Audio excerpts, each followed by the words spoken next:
Bismillahirrahmanirrahim. Assalamualaikum warahmatullahi wabarakatuh. Alhamdulillah, Masya Allah, Tabarakallah. Senang sekali kita kembali dalam program Indahnya Ramadan yang selalu menemani Anda di santap sahur Anda selama sepanjang 30 hari. Setiap hari hadir pukul 3.30 sampai 4.30. Nah, ini kita akan angkat tema yang sebenarnya sangat sering sekali ditanyakan oleh pemirsa dan juga para jamaah di sini, yaitu fikih seputar puasa. Nah, ini saya menampung beberapa pertanyaan-pertanyaan yang sudah saya tampung, yang ini sebenarnya malu-malu nih Ustadz Yai Haris Hakam dan juga Ustadz Abu Somad. Ada beberapa pertanyaan yang sudah saya tampung beberapa hari kemarin yang titip ke saya untuk ditanyakan langsung ke Ustadz dan juga Kiai Haris Hakam. Nanti juga para jamaah boleh bertanya nanti ya. Nah, yang pertama langsung saja, ini masih sekitar fikih puasa. Saya ke Ustadz Abu Somad terlebih dahulu. Ustadz, apa sih sebenarnya tanda-tanda orang ketika puasanya diterima oleh Allah Subhanahu wa taala? Fadhal Ustadz. Dalam tafsir Al-Quranil Azim, nama penulisnya Imam Abul Fida Ismail Ibnu Katsir, dalam pembahasan tentang Lailatul Qadar. Inna anzalnahu fi Lailatul Qadar. Kata beliau, tidak ada orang yang tahu siapa dapat Lailatul Qadar. Tidak ada yang tahu siapa dapat taubat nasuha. Tidak ada yang tahu siapa dapat haji mabrur. Tidak ada yang tahu siapa dapat sholat wusta. Tapi ada tanda-tandanya. Di antara tandanya adalah ada perubahan. Sebelum puasa marah-marah. Setelah puasa, alhamdulillah, karena udah shopping baju baru, nggak marah lagi. Sebelum puasa, bakhil. Setelah puasa, dia tahu hakikat makanan itu ternyata 2-3 teguk air, 2-3 butir kurma habis. Dia jadi orang yang pemurah, karena sudah merasakan lapar. Ada seminar lapar internasional, panitianya kenyang, narasumbernya kenyang, pesertanya kenyang. Nggak menghasilkan apa-apa. Islam tidak mengajarkan lapar menurut etimologi, terminologi. Lapar langsung rasakan. Sebelum dia puasa, dia orangnya lalai sholatnya. Tapi setelah puasa menjadi on time. Orang Indonesia ada yang mengatakan tidak tepat waktu. Buktinya orang Indonesia semua tepat waktu, khusus di bulan puasa, terlebih lagi waktu buka puasa. Lalu kemudian sebelum puasa orangnya amat sangat mudah tersinggung bicara aib orang lain. Tapi setelah puasa ketika ada yang mengajak dia bicara aib orang lain, stop, saya sedang puasa. Nanti habis buka puasa kita teruskan. Bicara. Nah, jadi ada perubahan-perubahan dan perubahannya itu tidak temporer. Perubahannya tidak limited. Perubahan yang betul-betul berubah karena Allah SWT. Mudah-mudahan setelah Ramadan kita ada perubahan ke yang lebih baik, insya Allah. Amin, amin. Demikian amin. Ustaz Sufyan. Baik, terima kasih UAS. Saya berikutnya ke Kiai Haris Hakam. Ada pertanyaan juga yang ditampung ke saya. Yai, ini batalkah puasa jika melihat aurat secara tak sengaja? Ini hukumnya seperti apa nih, Yai? Silakan, Yai. Melihat aurat orang. Iya, lihat aurat orang. Iya. Kalau lihat aurat sendiri nggak batal ya? Baik, terima kasih izin Tuan Guru. Kalau kita melihat sesuatu yang haram, termasuk melihat aurat orang lain tidak sengaja, dan itu pernah terjadi pada sahabat Nabi itu, ya kalau tidak salah Sayyidina Ali karramallahu wajhah, nggak apa-apa, itu rezeki. Tapi kalau kita nengok lagi, balik lagi baru berdosa. Karena jadi perbuatan refleks itu tidak dihukumkan. Ya, refleks itu gerakan yang tidak diinginkan. Bahkan di dalam sholat, orang yang lata, kalau dia terkaget gitu, nggak batal sholatnya karena itu refleks. Jadi dia baru batal ketika dia mengatakan sesuatu itu bil qasdi, ada maksudnya. Nah, oleh karena itu sama dengan pertanyaan ini, maka bisa jadi ya sebenarnya yang semacam itu termasuk yang ma'fun anhu, yang dimaafkan. Baik, terima kasih Yai Haris. Nah, ini pasti mewakili pertanyaan dari ibu-ibu dan juga para ibu-ibu juga yang ada di rumah. Ini bagaimana cara mengkodok puasa bagi ibu hamil dan ibu menyusui. Fadhal Ustaz Abdul Somad. Faman kana minkum maridhan, siapa yang sakit, au ala safarin atau musafir, fa'iddatum min ayyamin ukhar, maka ganti di hari yang lain. Jadi bagi bapak ibu yang sakit di bulan suci Ramadan, tapi ada juga ini kiai sakitnya siang aja, malam sehat. Bagi yang sakit atau musafir jarak qasar salat, menurut Ustadz ini 82, 85, saya pakai Al-Fiqhul Islami wa Adillatu Syekh Wahbah Zuhaili 88,9, lengkapkan aja jadi 890 biar mudah ngingatnya. Wali Songo. Nah ini maka dia boleh diganti di hari yang lain, di Syawal, Zulqa'dah, Zulhijjah. Wa 'alal ladzina yutiqunahu. Bagi yang tidak sanggup puasa karena tua renta atau karena sakit yang tidak ada obatnya sampai mati sakit terus. Bukan hanya di Ramadan sakit. Syawal sakit, Zulqa'dah sakit, Zulhijjah sakit, fidyatun ta'amu miskin, maka bayar fidyah.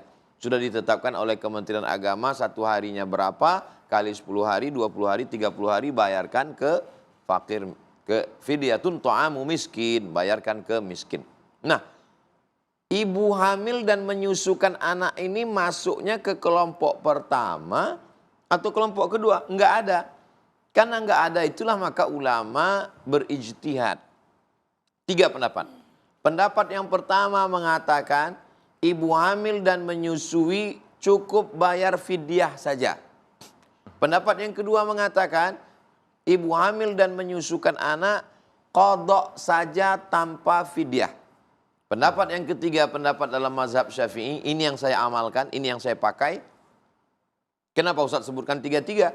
Supaya nanti kalau ada Ustaz lain yang ceramah tahu, oh dia berarti pakai pendapat ini. Tapi Ustaz Somad lebih cenderung pendapat yang ketiga. Kalau ibu hamil dan menyusukan anak itu tidak puasa karena dirinya, maka dia qadha saja. Tapi kalau ada unsur anaknya, kata dokter ibunya insya Allah sehat. Tapi anaknya ini, janinnya, kalau ada unsur lain dari dirinya, yaitu unsur janinnya, bayinya, anaknya, maka dia kena 2, qadha dan fidyah. Saya ulang lagi, agak unik pendapat mazhab Syafi'i. Ya. Kalau dia tidak puasa karena dirinya saja, qadha saja. Tapi kalau ada unsur anaknya, maka kena qadha dan fidyah. Kalau bisa diingat yang saya sampaikan ini, alhamdulillah. Kalau tidak bisa diingat, sudah ada dalam bentuk tertulis. Saya kumpulkan fatwa para ulama, judulnya 30 fatwa seputar Ramadan. Download gratis PDF, cari di www.google.com. Like and subscribe. Terima kasih Ustaz Abu Somad, ini masih banyak sekali pembahasan yang akan kita bahas di pagi hari ini. Tentunya ini seputar fikih puasa atau fikih Ramadan. Banyak sekali para jamaah yang siap dengan pertanyaan-pertanyaan karena ini sehari-hari kita lakukan khususnya selama 30 hari ke depan di bulan Ramadan. Tetaplah bersama kami di Indahnya Ramadan, insya Allah nanti kita akan kembali lagi. Usai jeda. Mari Ustaz silakan. Ibadah puasa itu kalau harus suci dari hadas besar, suci dari hadas kecil, nggak ada yang kuat puasa. Allah sudah ukur, maka itu tidak dipersyaratkan di dalam orang berpuasa.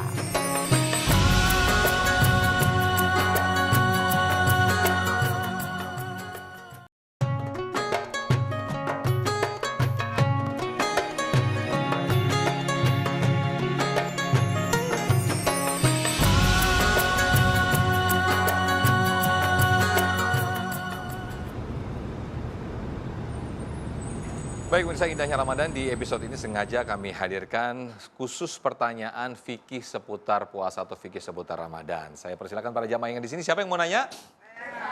Oke, saya ke ibu-ibu terlebih dahulu deh. Mana nih ibu-ibu yang sudah siap dengan mic-nya? Silakan, boleh berdiri? Oke, iya, silakan. Iya, silakan Ibu. Iya, langsung aja mic. Terima kasih. Bismillahirrahmanirrahim. Assalamualaikum warahmatullahi wabarakatuh. Waalaikumsalam warahmatullahi wabarakatuh. Perkenalkan, saya Ibu Siti dari Sunterjaya, Jakarta Utara. Di sini kami menanyakan masalah fikih untuk keluarga baru barangkali ya, pengantin baru. Kemungkinan kan banyak kejadian. Malam melakukan hubungan kan Kejadian apa itu, Bu? Ya. Kejadian apa itu? Kejadian itu deh ya. Katakanlah kelupaan Ustadz, belum mandi tapi bangun-bangun sudah waktu imsak dan waktu subuh. Nah. Bagaimana dengan puasanya? Apa batal, apa lanjut, terus niatnya bagaimana? Terima kasih. Baik, terima kasih Yai Haris. Monggo dijawab. Ini Baik, banyak kejadian-kejadian. izin, Guru. Fadhal. Bapak-bapak, ibu-ibu, para pemirsa dimanapun Anda berada, beda dengan puasa dibandingkan dengan sholat. Kalau puasa itu tidak dipersyaratkan adanya hilang atau tidak dalam hadas besar dan hadas kecil. Jadi puasa itu apabila dia sudah niat di waktu malam, kemudian dia bangunnya kesiangan, belum mandi janabat, maka puasanya insya Allah sah. Karena ibadah puasa itu kalau harus suci dari hadas besar, suci dari hadas kecil, nggak ada yang kuat puasa. Coba bayangin ya, dari mulai maghrib, dari subuh sampai maghrib harus tidak boleh hadas besar, hadas kecil. Nggak ada yang kuat. Allah sudah ukur, maka itu tidak dipersyaratkan di dalam orang berpuasa. Ibu nggak usah kecewa kalau ibu tidak kuat umpamanya. Karena Sayyidina Umar itu dalam Asbabun Nuzul tentang ya wala rob apa itu yang diceritakan di dalam ibadah puasa Ramadan itu, dia nggak kuat Bu malam itu, tergoda ya. Apalagi kalau yang barangkali rumahnya dulu kan tidak besar, tidur kesenggol-senggol. Kalau yang nggak usah yang pengantin muda, pengantin tua juga bahaya juga kalau kesenggol-senggol. Nggak apa-apa Bu, sikat aja. Iya. Dan ibu niat untuk melakukan ya mandi janabat. Tapi ternyata bablas. Ya berarti ibu cuma tidak sahur saja. Ya boleh. Kelas Sayyidina Umar aja nggak kuat. Apalagi kelas model kita ya Bu ya. Jadi tidak mengapa ya. Tidak diharuskan. Baik. Terima kasih Kiai Haris Hakam, dan saya mungkin ke Ustadz Abu Somad. Ustadz, ada tidak sih pekerjaan khusus atau sesuatu pekerjaan yang itu membolehkan kita untuk tidak berpuasa? Mungkin selama ini kita melihat ada banyak yang kuli yang di jalan-jalanan itu banyak yang tidak puasa, tapi sebetulnya juga ketika dia memaksakan diri untuk berpuasa, mungkin pahalanya akan lebih besar. Mungkin silakan Ustadz Abu Somad. Saya kalau menyampaikan sesuatu tidak semuanya untuk diamalkan. Jadi kalau saya menjawab ada 3 mazhab, saya sebutkan 3-tiganya, itu sekedar pengetahuan saja. Yang diamalkan itu tetap yang mazhab Syafi'i. Tujuannya supaya jamaah tahu dan tidak menyalahkan yang berbeda. Itu saja.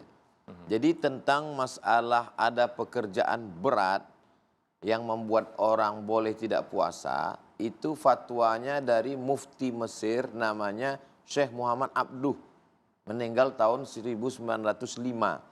Kata dia pekerja berat, tambang batu bara, maka berat siang Ramadan musim panas, maka dia boleh tidak puasa diganti. Tapi itu tidak saya ceramahkan. Karena kalau begitu nanti saudara kita supir angkot nggak puasa semua. Maka saya juga tidak ingin memberatkan umat. Maka selalu saya ajak solusinya apa? Bayar zakat seminggu sebelum Ramadan. Saya sendiri termasuk mengamalkan bayar zakat menjelang Ramadan dari dulu. Gunanya untuk apa? Supaya saudara-saudara kita yang kerjanya berat, dia bisa agak istirahat dikit di bulan Ramadan. Dan bagi saudara kita yang pekerjaannya berat, insya Allah di Indonesia kita dinginnya nggak terlalu dingin, panasnya juga nggak terlalu panas. Negeri yang paling indah itu negeri kita. Orang yang tahu itu yang belajar di Eropa, yang belajar di Arab, dia tahu benar indahnya negeri kita, maka tidak terlalu berat. Panasnya juga nggak sampai 40-50 derajat. Jadi mudah-mudahan saudara kita yang bekerja, bangunan, bagi yang punya kelebihan harta, bayarlah zakat supaya saudara kita juga bisa berpuasa. Dan bagi yang bekerja berat, insya Allah tetap makan yang bergizi, vitamin seperti makan sahur kami ini. Masya Allah. Insya Allah kuat puasa, jangan batalkan puasa. Kalau kita berpikir, nanti kan ada. Insya Allah Ramadan tahun depan masih ada. Tapi kita belum tentu ada. Ketemu. Ya. Maka anggap ini Ramadan terakhir. Nabi selalu berpesan, Sallu sholat al-muwaddi'. Kalau kamu sholat, sholatlah seakan-akan itu sholat terakhir. Maka jadikan seakan-akan ini Ramadan terakhir. Saya selalu berpikir tidur malam, inilah malam saya terakhir, kalau saya hidup besok pagi berarti hadiah dari Allah. Kalau saya tausiah, inilah tausiah terakhir sehingga saya sampaikan, mudah-mudahan menjadi amal jariah. Amin. Kalau masih ada diaminkan tausiah terakhir.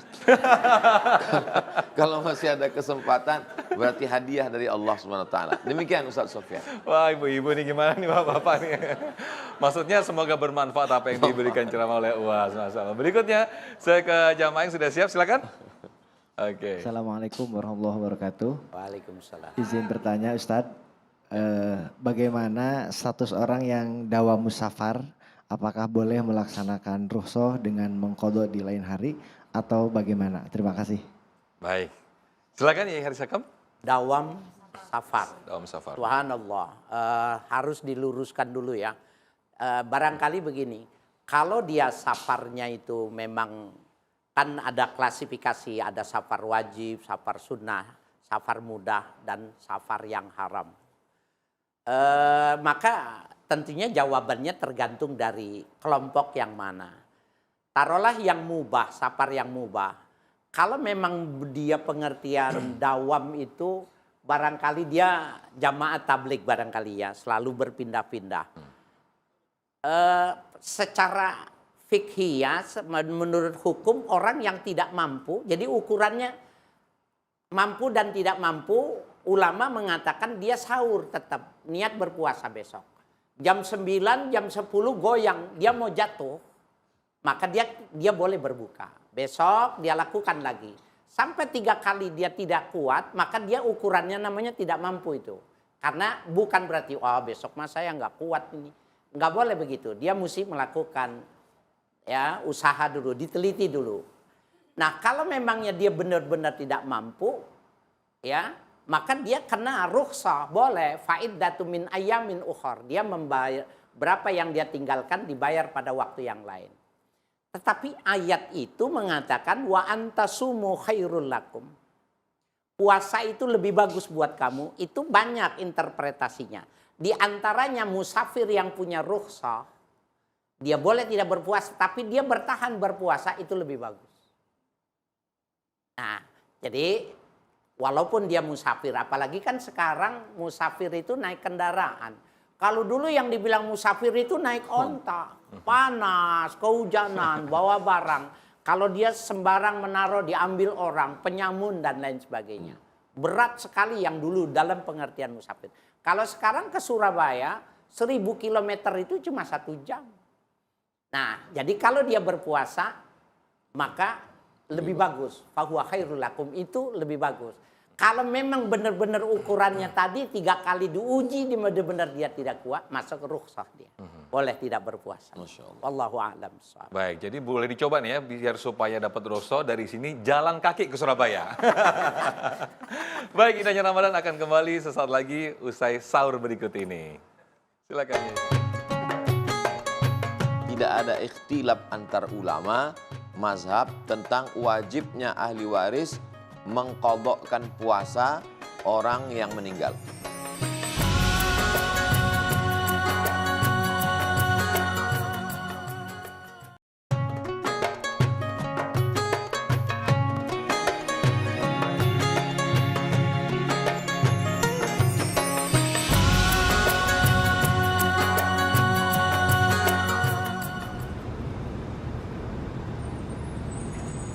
Baik, Masya Allah, tabarakallah, kita masih di indahnya Ramadan dan masih seputar pertanyaan fikih puasa yang sangat menarik sekali apa yang diberikan oleh jamaah ini. Pertanyaan-pertanyaannya, saya sudah menampung, ada beberapa pertanyaan. Pertama, saya ke UAS terlebih dahulu. UAS, apa hukumnya bagi yang meninggal tapi belum mengqadha puasanya? Fadal, Ustaz. Man mata, siapa yang mati, wa alaihi saumun, dia punya hutang puasa, shoma anhu waliyuhu, maka ahli warisnya melaksanakan puasa untuknya. Hadis ini dimuat oleh Imam Ibnu Hajar Al-Asqalani Al-Hafiz dalam Bulughul Maram min Adillatil Ahkam, menunjukkan kuat dalil hukumnya. Dijelaskan oleh Imam As-Sun'ani dalam kitab Subulus Salam, Syarah Bulughul Maram, tidak ada ikhtilaf antar ulama mazhab tentang wajibnya ahli waris mengqadhakan puasa orang yang meninggal. Bagi ibu, bapak yang punya orang tua, dia bercerita saya punya utang sekian hari, maka sampaikanlah ke anak-anak, undang mereka semua datang, kasih tahu ada yang mau dibagi-bagi nih. Insya Allah mereka datang itu semua. Nah, nanti bagi kamu 3 hari, kamu 2. Apa ini? Bukan Ini warisan utang ya, puasa. Ini utang puasa yang mau kita bagi. Ini dalil menunjukkan amal orang hidup nyampe ke orang meninggal. Membantah yang mengatakan kalau udah meninggal putus semua. Buktinya nggak putus, tetap sampai. Ini juga menjadi dalil bahwa fadainullahi ahaqqu an yuqda. Utang kepada Allah lebih layak untuk ditunaikan. Bagi yang tidak tahu hitungannya berapa, maka dia tidak melaksanakan. Tapi kalau orang tuanya itu meninggalkan puasa karena sakit keras, tua renta, umur 80, 70, atau sakit mah akut, diabetes akut yang tidak sembuh-sembuh, maka dia tidak diqadhakan, tapi dibayarkan fidyah, karena dia masuk dalam kategori wa 'alal ladzina yutiqunahu fidyatun. Jadi tidak semua fidyah. Sekarang banyak juga anak-anak orang tuanya tidak puasa bayarkan fidyah, padahal orang tuanya mampu. Maka tidak dibayarkan fidyah tapi qadha. Adapun yang sakit tua renta, sakit keras, tak sanggup karena usia, maka dibayarkan fidyah. Demikian, wallahu a'lam bishawab. Baik, terima kasih Uas. Berikutnya saya ke Kiai Haji Haris Hakam. Bagaimana hukumnya, Yai? Apakah puasa ini diteruskan ataukah batal ketika harus suntik, misalnya vaksin, kemudian donor darah? Ini bagaimana, Yai? Apakah harus batal atau diteruskan puasanya? Subhanallah, ya, tahun kemarin, Ramadan kemarin ini terjadi ya. Orang-orang yang melakukan vaksinasi kedua, kalau tidak salah ya Bu ya, di bulan suci Ramadan. Menarik memang, tetapi kita mesti menundukkan kepala kita kepada para alim ulama, ya. Mereka orang yang lebih tahu, orang yang lebih takut kepada Tuhannya, orang yang lebih berhati-hati di dalam memberikan fatwa. Batal itu apabila memasukkan sesuatu itu ke rongga, jauf. Nah, apabila kita masukkan lewat mulut, lewat hidung, lewat dubur, lewat telinga, apabila sampai ke perut besar, itu menjadi sebuah nutrisi, maka hukumnya batal. Nah, bagaimana dengan orang yang disuntik, vaksinasi? Dia diberikan sesuatu, tetapi tidak melewati lobang-lobang yang disebutkan di dalam kitab fikih. Nah, ulama fikih ya, yang khususnya memanfaatkan ilmu usul fikih, maka ketika ilatnya itu tidak ada, maka dihukumkan boleh. Al-hukmu yaduru ma'a illatihi wujudan wa adaman. Hukum itu berlaku dan tidak berlakunya berdasarkan ilatnya. Ilatnya itu, batalnya itu kalau masuk lubang-lubang sampai ke jauh, sampai ke rongga. Nah, kalau seandainya disuntik apakah sampai? Tidak. Maka ulama mengatakan boleh. Barangkali lebih berhati-hati mereka mengatakan ini kalau pada waktu COVID-19 kemarin itu, yang kedua alasannya itu karena dianggap sesuatu yang sampai pada level maqasidus syar'i, hifdzun nafas. Memelihara nyawa itu lebih utama. Masya Allah.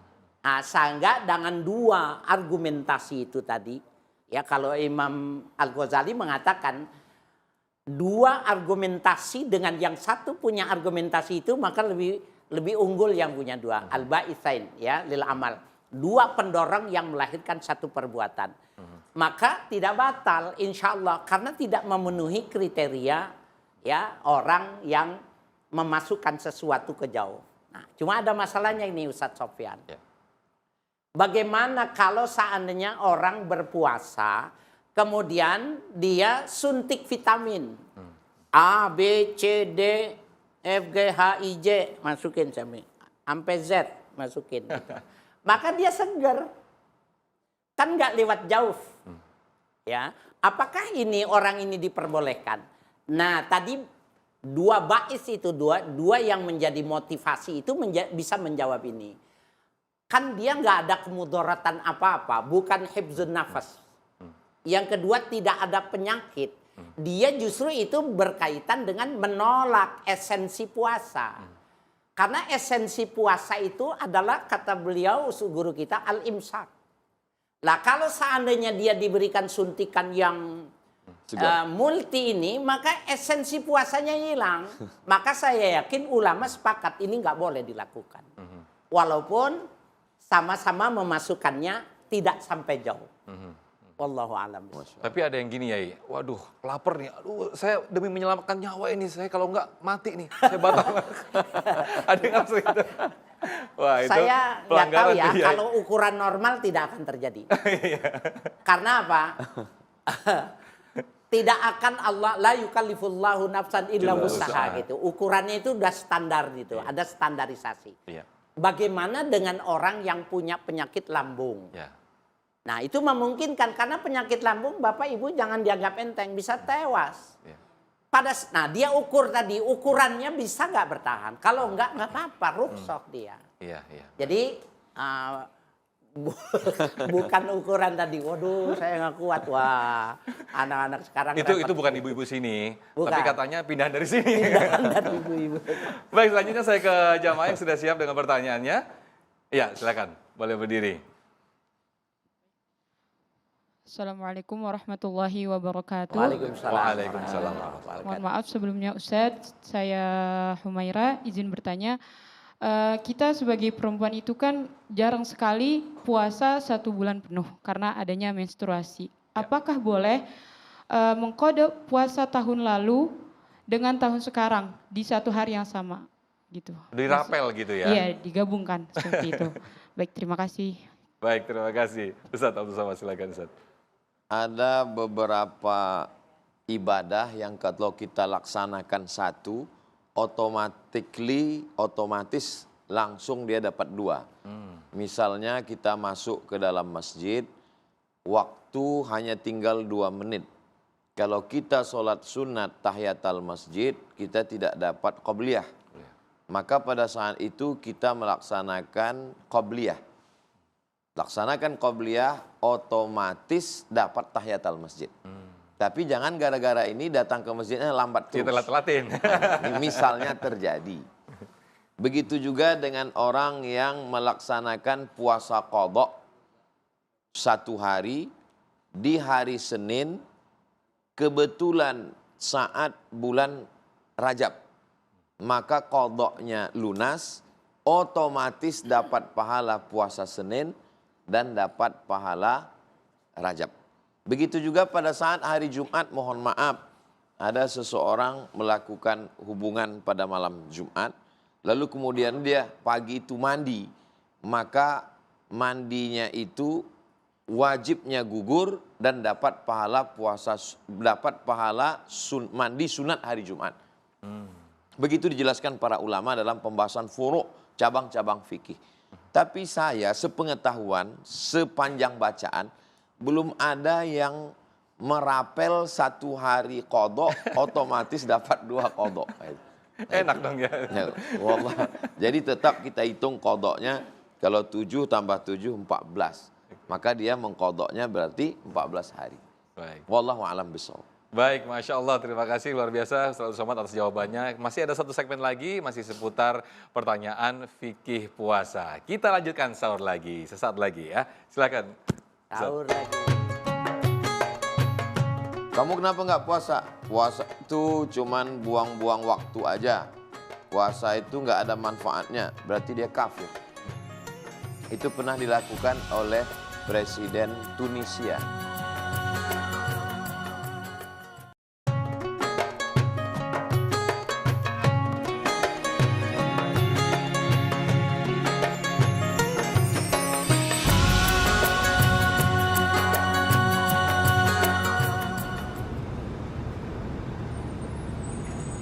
Baik, pemirsa, masih di indahnya Ramadan dan masih episode khusus tanya jawab seputar fikih puasa. Saya langsung persilakan para jamaah yang ada di sini dengan mengajukan pertanyaan. Silakan ibu-ibu. Oke, silakan, boleh berdiri ibu. Assalamualaikum warahmatullahi wabarakatuh. Waalaikumsalam. Yang terhormat Bapak Uwas dan Bapak Kiai, saya Bu Sri dari Sunterjaya. Saya akan mohon izin satu pertanyaan dari saya. Saya pernah mengalami Pak, jujur ya Pak. Biasanya kalau mau lebaran kurang seminggu kan ke Tanah Abang. Nah terus saya belanja sengaja nggak berpuasa, itu hukumnya bagaimana? Tapi banyak bukan saya aja. Sengaja nggak puasa. Iya. Baik. Itu aja. Itu aja pertanyaan saya. Assalamualaikum warahmatullahi wabarakatuh. Waalaikumsalam. Jadi salah satu jamaah Tanah Abang nih ibu ternyata ya. Silakan Mas.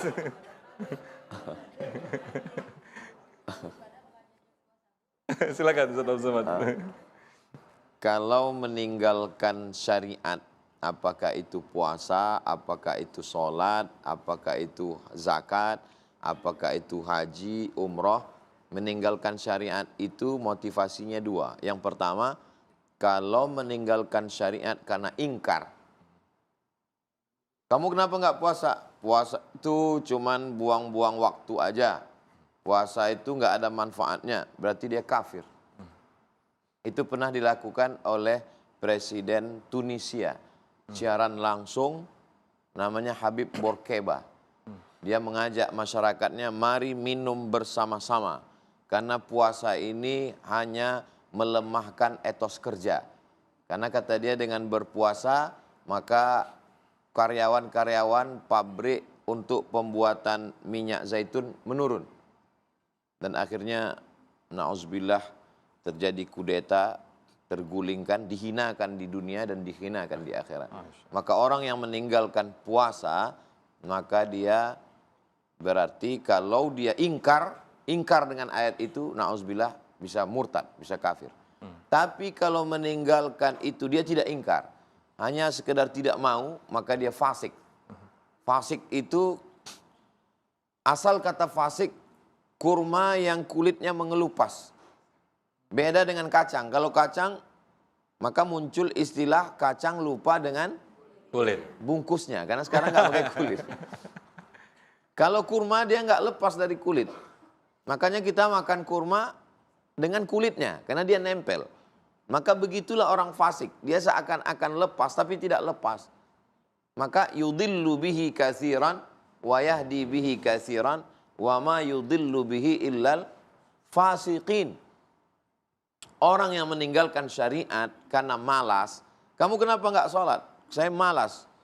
Sengaja, maka dia fasik. Orang fasik itu tidak diberi hidayah, dijauhkan Allah Subhanahu wa taala. Sedangkan kita tiap hari minta ihdinas siratal mustaqim. Yudillu bihi katsiran. Banyak orang yang disesatkan Allah. Wa yahdi bihi katsiran. Banyak yang diberi hidayah oleh Allah. Siapa yang disesatkan Allah? Wa ma yudillu bihi illal fasiqin. Orang yang fasik itu disesatkan Allah Subhanahu wa taala. Oh Allah kejam sekali Pak Ustadz, kenapa Allah tidak beri hidayah? Allah berikan hidayah, tapi karena dia menolak hidayah, maka dia disesatkan Allah sebagai hukuman di dunia. Maka jangan sekali-sekali meninggalkan syariat ini menjadi fasik. Tapi masa lalu apa boleh buat? Mudah-mudahan Allah menerima taubat nasuha. Amin. Yang tertinggal lalu itu diqadha, lalu kemudian bertaubat minta ampun kepada Allah Subhanahu wa taala. Tadi sudah dibacakan Kiai, at-taibu minadz-dzambi kama la dzambalah. Orang yang bertaubat dengan taubat nasuha seperti tak berdosa. Bahkan mereka yang memperbaiki masa lalunya itu, illa man taba, orang yang bertaubat, wa amana, beriman dengan baik, wa amila amalan salihah, beramal soleh. Kalau dia lakukan yang tiga ini, maka Allah bukan sekedar mengampuni dosanya, yubaddilullahu sayyiatihim hasanat. Semua yang jelek-jelek dulu diganti Allah dengan yang baik-baik, insyaallah. Mudah-mudahan Allah hapuskan, ampunkan, Amin. berikan kebaikan untuk kita semua, insyaallah. Demikian Ustaz Sofi. Terima kasih Ustaz Abdul Somad. Jadi di kodoknya itu belanjanya aja di kodok ya, jangan puasanya. Setelah lebaran baru belanja. Oke, saya berikut ke jamaah bapak-bapak, silakan. Siapa yang mau bertanya? Baik, silakan. Cek. Assalamualaikum warahmatullahi wabarakatuh. Waalaikumsalam. Saya Riza dari Baitul Burhan Karawang. Mohon izin Pak Ustadz, ingin bertanya bagaimana cara mengkodok puasa orang yang dulunya ya dia itu ahlul maksiat gitu ya, selalu meninggalkan perintah-perintah Allah, dan kemudian qadarullah dia mendapatkan hidayah dari Allah, sedangkan dia lupa dengan mungkin jumlah puasa yang dulu sempat dia tinggalkan. Itu bagaimana cara mengkodoknya? Baik, terima kasih. Baik, terima kasih. Kiai Haris Hakam, silakan. Baik, terima kasih izin Tuan Guru. Bapak-bapak, para pemirsa dimanapun Anda berada, ini pertanyaan ini sangat bagus ya. Dalam artian bisa jadi ini representasi sebagian orang yang hadir pada acara kita pagi ini. Orang yang sadar bahwa dia punya hutang, maka dia ayatnya sudah dibacakan oleh guru kita itu tadi ya. Fa'iddatum min ayyamin ukhar. Maka dia hitung berapa yang dia lakukan, yang dia tinggalkan, dibayar pada waktu yang lalu. Nah, apakah yang wajib dikodok puasanya? Wajib kodok puasanya semua. Wajib dikodok puasanya semua. Tapi jumlahnya dia tidak tahu. Ya. Bagaimana kalau seandainya dia tidak mengetahui, maka dia jadikan saja itu sarana untuk berbuat baik. Ya, innal hasanat yuzhibnas sayyi'at. Perbuatan baik itu akan menggiring, menghilangkan, mengalahkan perbuatan-perbuatan yang jahat. Ya, jadi dia puasa saja, umpamanya kekuatannya Senin Kamis umpamanya, atau lebih dari itu, paling tidak Senin Kamis lah sekaligus supaya mendapatkan puasa sunnah.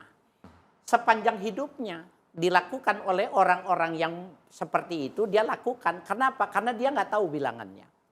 Satu puasa kewajiban yang ditinggalkan dengan secara sengaja, maksiat itu kan maknanya dia kelalaian sengaja itu, 40 tahun dia tidak bisa membayarnya.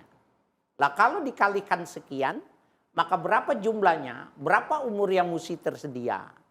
Nah itu berat bagi orang itu, maka dia niatkan saja dengan apa itu, dia husnuzon, selalu ingin membayar seumur hidupnya. Walaupun 2 tahun setelah itu dia meninggal.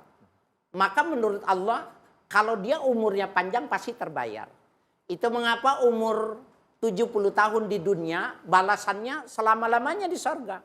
70 tahun durhaka di dunia, di nerakanya selama-lamanya. Karena dua-duanya ini, kalau umurnya panjang pasti dia akan melakukan kesalahan itu. Nah yang kedua, bagaimana dengan sholat? Nggak mungkin ya. Nah sholat ini terjadi perbedaan pendapat. Kalau kita lihat orang-orang yang dari kalangan para muhaddisin, beliau lebih cenderung untuk mengatakan bertaubat, meninggalkan sholat itu dengan bertaubat. Ya, saya punya guru Allah yarham Syekh Muhammad Muhajirin Amsar, ya Bekasi itu, penulis kitab Misbahuz Zulam. Beliau tulen ya. Orang yang menguasai hadis, ya murid dari Syekh Muhammad Yasin bin Muhammad Isa Al-Fadani Al-Makki, beliau mengatakan bertaubat. Kenapa? Mengkodok sholat itu mengkias dengan mengkodok puasa. Karena sama-sama rukun Islam, maka itu dikias. Tetapi apakah kias itu berlaku secara general? Apakah fatwa seseorang itu berlaku seperti halnya hukum syariat nas Al-Quran dan Al-Hadis? Orang mengatakan, ya para ulama mengatakan tidak wajib, tidak harus. Sehingga Bapak saya sekalian, kalau mengikuti paham dari ya mazhab kita Syafi'i, maka kita qiyas adalah salah satu sumber hukum Islam. Al-Quran, hadis, ijma, dan qiyas itu adalah sumber hukum Islam. Jadi boleh kita itu mengkodok sholat itu mengkias dengan mengkodok Ramadan. Bagaimana caranya? Sebisanya kita sebelum sholat wajib kita mengkodok, kemudian baru sholat wajib. Begitu dan seterusnya. Wallahu a'lam. Baik, terima kasih Kiai Haji Haris Hakam, Ustadz Abdul Somad, terima kasih atas waktunya. Tidak terasa kita sudah di penghujung acara indahnya Ramadan. Masya Allah, mudah-mudahan apa yang disampaikan oleh guru-guru kita tadi menambah khasanah keislaman kita dan semakin menambah semangat kita untuk mengerjakan puasa sepanjang bulan Ramadan ini. Akhir kata saya Muhammad Sofyan, Kiai Haji Haris Hakam dan juga Ustadz Abdul Somad pamit undur diri. Terima kasih. Wassalamualaikum warahmatullahi wabarakatuh. Waalaikumsalam. Ustadz Abdul Somad, fadhal. Doa. Allahumma allimna ma yanfa'una, ya Allah ajarkan pada kami ilmu yang bermanfaat, wanfa'na bima 'allamtana, semua yang sudah Engkau ajarkan bagi kami buat dia berguna untuk kami. Allahumma inna na'udzubika min ilmin la yanfa', jauhkan kami dari ilmu yang tidak bermanfaat, wa min qalbin la yakhsha', jauhkan kami dari hati yang tidak takut, Wa min nafsin la tashba', jauhkan kami dari nafsu yang tak pernah kenyang. Wa min du'ain la yusma', jauhkan kami dari doa yang tidak dikabulkan. Allahumma faqihna fid din, dalamkan ilmu agama kami. Warzuqna fahmal mursalin, berikan kami pemahaman seperti yang kau berikan kepada para nabi dan wali-walimu ya Allah. Allahumma ftah lana futuhal arifin, bukakan pintu hati kami. Wa sallallahu ala sayyidina Muhammad wa ala alihi wa sahbihi wa sallam walhamdulillahi rabbil alamin.